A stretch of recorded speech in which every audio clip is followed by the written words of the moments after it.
بسم اللہ الرحمن الرحیم۔ السلام علیکم دوستو، امید کرتا ہوں کہ سب دوست ٹھیک ٹھاک اور صحت مند ہوں گے۔ میں ہوں کیڈر زین العابدین اور اپنی YouTube channel police exams preparation سے آپ سے مخاطب ہوں۔ دوستو، آج ہم تعزیرات پاکستان کی دفعہ 107 پڑھتے ہیں، جس میں اغانت کی تعریف کی گئی ہے۔ اس میں یہ بات یاد رکھنا چاہیے کہ اغانت کرنے والا شخص جو ہے وہ خود جرم نہیں کرتا، وہ جرم کرنے والے کی مدد کرتا ہے۔ کس صورت میں مدد کرتا ہے؟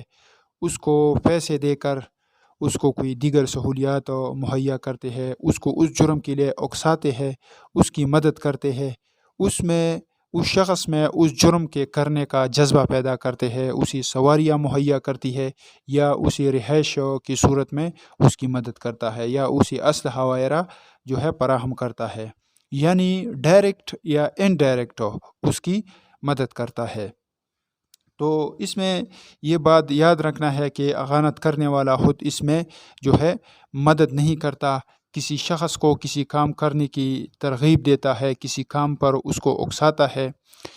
اور دوسرے نمبر ضمن میں ہے کہ کسی کام کرنے میں وہ جب کوئی مشورہ کرتا ہے تو اس مشورے میں وہ شریک رہتا ہے، اور اس مشورے پر عمل ہو کر وہ کوئی جرم کرتا ہے یا کوئی جائز پہل ہوتا ہے وہ کسی سے ترک کر دیتا ہے، تو یہ کیا ہے؟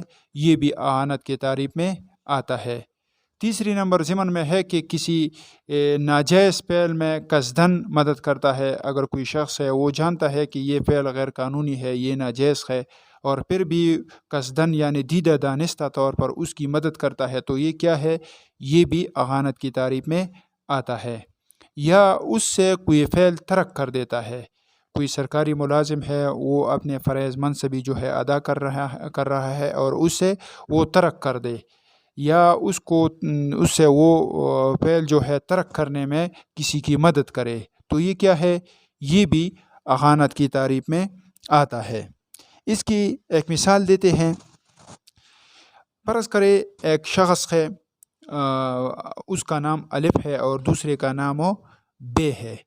الف اور بے دونوں یہ مشورہ کرتے ہیں کہ ہم جیم کو زہر دے کرو اس کو قتل کریں گے، اور اس مشورے کے تحت الف جا کرو بازار سے زہر لاتا ہے اور بے کو مہیا دیتے ہیں، اور الف وہ اس موقع پر موجود نہیں رہتا، اور بے جو ہے وہ جا کر جیم کو جو ہے زہر دیتا ہے، اس پر وہ کھلاتا ہے، اور اس زہر کے کھلانے کے بعد وہ جیم مر جاتا ہے، وہ ہلاک ہو جاتا ہے۔ تو اس صورت میں جیم جو ہے، بے جو ہے وہ قتل عمد کا مجرم ہو گیا، اور اس میں اعانت کرنے والا الف جو تھا، جس نے زہر مہیا کیا تھا، وہ سازش میں اس کے ساتھ مشورے میں شریک بھی ہوا تھا، تو وہ اس میں اعانت کا مجرم تصور کیا جائے گا۔ اچھا، یہ دفعہ 107 تھی جس میں اعانت کی تعریف کی گئی ہے۔ اس میں ایک اور مثال دیتے ہیں تاکہ آسانی کے ساتھ یہ ہمیں سمجھ میں آ سکے۔ الف بے کو جھوٹی گواہی دینے کی ترغیب دیتا ہے۔ الف جو ہے وہ بے کو کہتا ہے کہ آپ جا کر عدالت میں جھوٹی گواہی دے، اور بے اس ترغیب کے باعث سے اس جرم کا مرتکب ہو جاتا ہے، یعنی وہ جا کر عدالت میں جھوٹی گواہی دیتا ہے۔ الف جرم مذکورہ میں اعانت کرنے کا مجرم ہوگا، یعنی الف جو ہے وہ اعانت کرنے کا مجرم ہوگا، کیونکہ اس نے بے کو کہا تھا کہ آپ جا کرو جھوٹی گواہی دے، اور جو سزا اسی سزا کا وہ مستوجب ہوگا جس کا بے مستوجب ہے، یعنی بے کو جو سزا دیا جائے گا جس نے جھوٹی گواہی دی ہے، الف نے اس کو ترغیب دیا تھا کہ آپ جھوٹی گواہی دے، تو دونوں کو ایک ہی سزا دی جائے گی۔ اس کی سزا دفعہ 109 میں ہے، اعانت کی سزا۔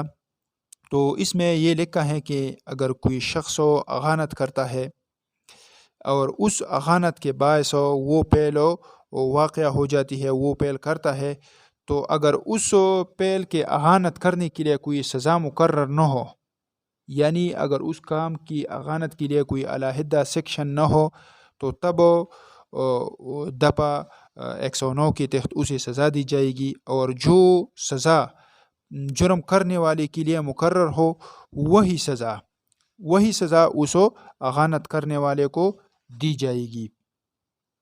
اچھا، اس میں یہ بات بھی یاد رکھنا چاہیے کہ اگر کوئی مقدمہ ہے، اس میں وہ جرم جس میں اس نے اغانت کی ہے وہ قابل دستاندازی ہے تو یہ بھی قابل دستاندازی ہوگا، اگر وہ ناقابل دستاندازی ہے تو یہ اغانت کرنے والا جو ہے اس کے ساتھ بھی ناقابل دستاندازی کا سلوک کیا جائے گا۔ اس میں اگر وہ قابل ضمانت ہو تو یہ بھی قابل ضمانت ہوگا۔ اس طرح جو بھی اس اصل جرم کے لیے مقرر ہو وہی ضابطہ اس اعانت کرنے والے کے لیے بھی مقرر ہوگا۔ یہ آج کی ویڈیو تھی ہماری، جس میں ہم نے دپا 107 یعنی اغانت کی تعریف کی، اس میں اس کو مثالوں کے ذریعے بھی واضح کر دیا، اس کی سزا پر بھی بحث کی۔